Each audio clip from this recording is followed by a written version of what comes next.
Hello everyone, అందరికీ నమస్కారం. Welcome back to Sriruchi vlogs. ఇవాళ ఒక మంచి వెజిటబుల్ కర్రీ రెసిపీ చూద్దామండి.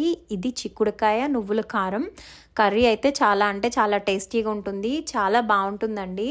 ఇది ఇటువరకు రోజుల్లో చాలా ఎక్కువగా చేస్తుండేవాళ్ళు. ఇప్పుడు కాస్త తక్కువ అయింది, చాలామందికి తెలిసి ఉండొచ్చు. బట్ తెలియని వాళ్ళ కోసం ఈ వీడియో తప్పకుండా ట్రై చేయండి. చాలా బాగుంటుంది. ముందుగా మనం ఇంగ్రీడియంట్స్ చూసేద్దాం.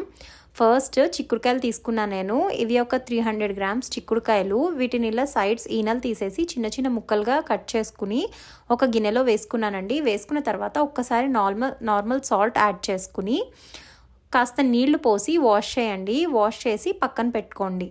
ఇలా వాటర్ వేసిన తర్వాత మళ్ళీ కాస్తంత ఉప్పు వేసి నానబెట్టుకోండి. దానివల్ల చిక్కుడుకాయలు టేస్ట్ బాగుంటాయి. ఇప్పుడు మనం ఇంగ్రీడియంట్స్ చూద్దాము. పోపు దినుసులు, పచ్చిమిర్చి ఒక 5 నుంచి 6, ఎండుమిరపకాయలు మీ కారానికి సరిపడా తీసుకోండి. అలానే ఒక పావు కప్పు నువ్వుపప్పు, అలానే పసుపు, ఉప్పు. నువ్వుపప్పు 300 గ్రాములకి పావు కప్పు నువ్వుపప్పు అండి, లేదు కాస్త ఎక్కువైనా తీసుకోవచ్చు, అది మీ ఇష్టం. ఇలా నానబెట్టుకున్న చిక్కుడుకాయల్ని ఒక స్టీమర్లో వేసుకున్నానండి నేను. కింద వాటర్ వేసి పైన స్టీమ్ చేసుకుంటున్నాను. లేదు అంటే మీరు డైరెక్ట్ బాయిల్ చేసుకోవచ్చు వాటర్ వేసుకుని. ఇలా స్టీమ్ చేయడం వల్ల కాస్త హెల్దియర్ ఆప్షన్ అనిపించి ఇలా చేసుకుంటా. స్టీమ్ చేయడం వల్ల కాస్త టైం తీసుకుంటుందండి, ఒక 20 to 25 మినిట్స్ పడుతుంది. నెక్స్ట్ ఒక ప్యాన్ తీసుకుని మనం తీసుకున్నటువంటి నువ్వుల్ని, నేను పావు కప్పు నువ్వులు తీసుకున్నాను 300 గ్రామ్స్కి. మీకు కావాలంటే కాస్త ఎక్కువైనా తీసుకోవచ్చు. ఇలా కాస్త నువ్వులు కలర్ చేంజ్ అయిన తర్వాత మనం తీసుకున్నటువంటి ఎండుమిరపకాయలు, నేను ఒక 5 ఎండుమిరపకాయలు వేసుకున్నానండి. ఇలా వేసుకుని వీటిని కూడా బాగా ఫ్రై చేసుకోవాలి. ఇందులోనే ఒక టీ స్పూన్ జీలకర్ర వేసాను నేను. ఇలా వేసుకుని వీటిని బాగా కలర్ చేంజ్ అయ్యేంత వరకు ఫ్రై చేసుకోవాలి. ఇలా ఫ్రై చేసుకున్న తర్వాత వీటిని చల్లారి పెట్టుకోవాలండి. కలర్ చేంజ్ అయిన తర్వాత చల్లారిన తర్వాత మనం ఇప్పుడు ఒక మిక్సర్ జార్లో వేసుకుని దీంట్లోనే కాస్తంత సాల్ట్ వేసుకోండి. మనం సాల్ట్ చిక్కుడుకాయల్లో వేయం కాబట్టి మీరు బాయిల్ చేసుకునేటట్టయితే ఇక్కడ సాల్ట్ చూసుకోండి, ఎందుకంటే దాంట్లో సాల్ట్ వేసి బాయిల్ చేస్తాం కదా. నేను స్టీమ్ చేస్తున్నా కాబట్టి నేను సాల్ట్ కాస్త ఇందులో ఎక్కువ వేసుకుంటున్నాను, ఎందుకంటే దాంట్లో సాల్ట్ ఉండదు కాబట్టి.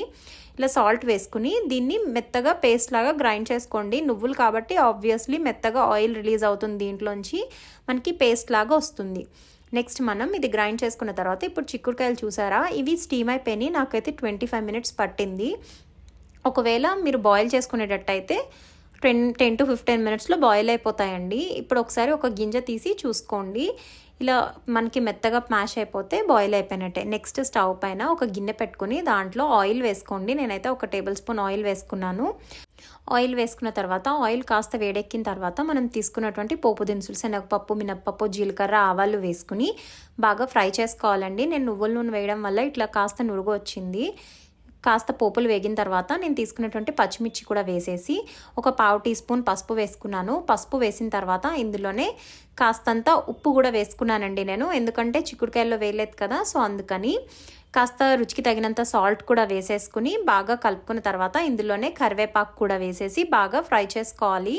ఇలా ఫ్రై చేసుకున్న తర్వాత మనం గ్రైండ్ చేసి పెట్టుకున్నటువంటి నువ్వుల పేస్ట్ ఉంది కదా, ఆ పేస్ట్ని కూడా వేసేసి బాగా కలుపుకోవాలి. ఇప్పుడు ఈ నువ్వుల పేస్ట్ని కూడా వేసేసుకుని బాగా కలుపుకోవాలండి. ఇది టెక్స్చర్ ఇలా ఉంటుంది, కానీ ఆయిల్లో వేయంగానే మనకి ఇలా టెక్స్చర్ చేంజ్ అయిపోతుంది, సాఫ్ట్గా అవుతుంది. ఇలా బాగా కలుపుకున్న తర్వాత మనం స్టీమ్ చేసుకున్నటువంటి చిక్కుడుకాయ ముక్కలను, అదే స్టీమ్ చేసినా లేదా బాయిల్ చేసినా ఎలా చేసినా, ఈ స్టేజ్లో మనం చిక్కుడుకాయ ముక్కల్ని దీంట్లో వేసేసుకుని ఈ ఆయిల్లో వేసేసుకుని ఒక్కసారి బాగా కలిపేసుకుని ఒక్క 5 నిమిషాలు స్టవ్ మీదే ఉంచండి. స్టవ్ మీద ఉంచినప్పుడు మనకి సాల్ట్ ఇవన్నీ కూడా చిక్కుడుకాయ ముక్కలకి పడుతుంది.